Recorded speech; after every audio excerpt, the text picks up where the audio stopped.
Bismillahirrahmanirrahim. Assalamualaikum warahmatullahi taala wabarakatuh. Kita jumpa lagi di channel Pak Nikdin, channel yang membincangkan topik-topik ekonomi dan bisnes bagi membantu anda menjadi usahawan yang lebih cemerlang di dalam mentadbir, mengurus dan memimpin perniagaan masing-masing. Sebelum ini kita telah bincangkan berkenaan dengan penetapan harga yang ditentukan oleh keseimbangan di antara bekalan dan juga permintaan. Ini merupakan satu teori asas yang penting di dalam memahami gelagat pasaran, memahami gelagat harga dan seumpamanya.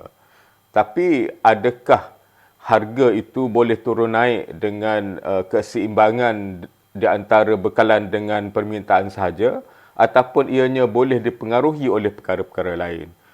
Jadi tentunya anda biasa mendapati bahawa kadang-kadang kerajaan menetapkan harga dan ini menjadi isu kepada para peniaga dan juga pembekal kerana kos yang mereka tanggung mungkin turun naik sedangkan harga jualan ditetapkan oleh kerajaan. Jadi bagaimana kita nak hadapi perkara ini?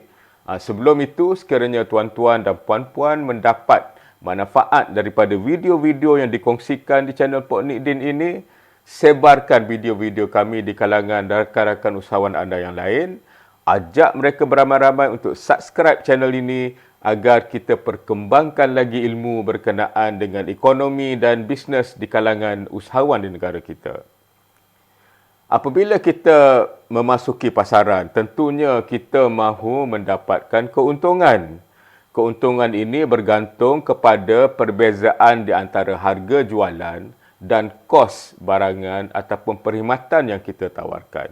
Jadi biasanya apabila ada tekanan ke atas kos, kita akan cuba untuk menaikkan harga agar margin ataupun keuntungan kasar yang kita dapat daripada jualan kita itu bukan saja dapat menampung lain-lain kos yang ada dalam perniagaan tetapi menjana keuntungan yang munasabah berdasarkan modal yang kita telah masukkan dan juga risiko yang telah kita ambil di dalam perniagaan.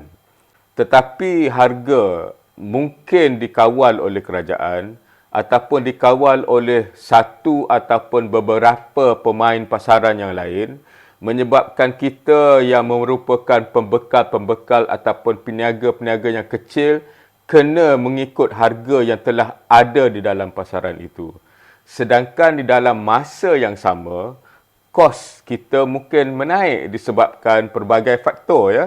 Jadi bagaimana kita nak menghadapi suasana ini kerana sekiranya kos kita terus meningkat sedangkan harga tidak dapat dinaikkan disebabkan faktor-faktor di luar kawalan kita, adakah kita akan terus berada di dalam pasaran yang sedemikian?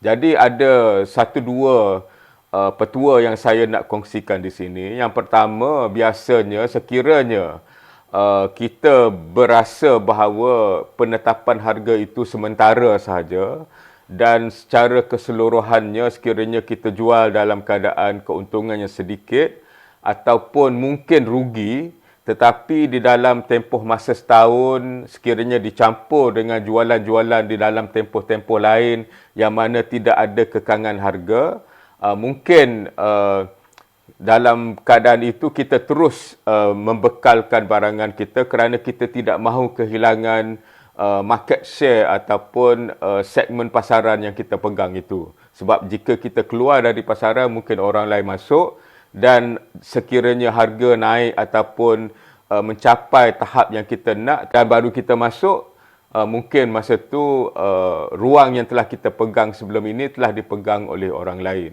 Ini satu kemungkinan. Kemungkinan kedua ialah kita akan pastikan bahawa kita dapat bekalan daripada sumber-sumber alternatif yang mungkin kosnya lebih rendah. Kita cuba perbaiki sistem proses di dalam pengeluaran barangan ataupun menjana perkhidmatan agar kita dapat kurangkan kos dan berbaloi dengan harga yang dijual. Dan jika kita dapat melakukan perkara ini, mungkin kita boleh kekal di dalam pasaran. Tetapi sekiranya penetapan harga itu berpanjangan ataupun kita membuat andaian bahawa harga tidak akan naik kerana pemain-pemain pasaran lain mahu mengekalkan harga pada tahap demikian, maka kita kena buat keputusan sama ada kita nak terus berada dalam segmen pasaran itu atau kita cari ruang-ruang lain di pasaran yang berbeza. Mungkin kena jual barangan ataupun perkhidmatan yang berbeza untuk meneruskan kelangsungan perniagaan kita. Jadi ini merupakan 3 perkara yang mungkin boleh dipertimbangkan sekiranya pasaran tidak beroperasi seperti yang dibincangkan sebelum ini, iaitu harga ditetapkan oleh keseimbangan di antara bekalan dan juga permintaan.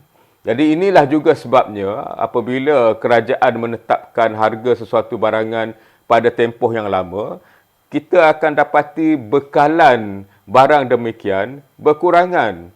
Ini adalah kerana perniagaan ditubuhkan untuk menjana keuntungan. Sekiranya harga yang ditetapkan itu lebih rendah daripada kos pengeluaran ataupun keuntungannya tidak berbaloi kerana perniagaan kena menanggung lain-lain kos.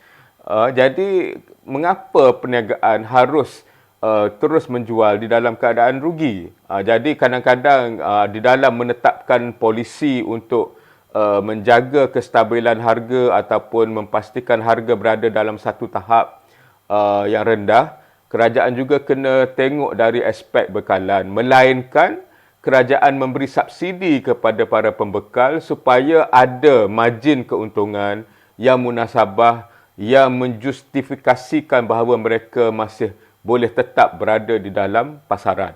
Jadi ini merupakan satu perkara yang perlu difahami oleh usahawan. Apabila harga ditetapkan, kita hanya boleh mengawal kos pengeluaran ataupun kos menjana perkhidmatan. Sekiranya margin keuntungan itu terlalu kecil ataupun kos kita berada di atas harga yang telah ditetapkan, 2-3 perkara yang disebutkan tadi, iaitu sama ada kita teruskan sekiranya tempoh itu dianggap pendek, kita cuba ubah suai pembelian kita, proses kita supaya kos dapat diturunkan dan ada margin keuntungan yang berbaloi untuk kita jual.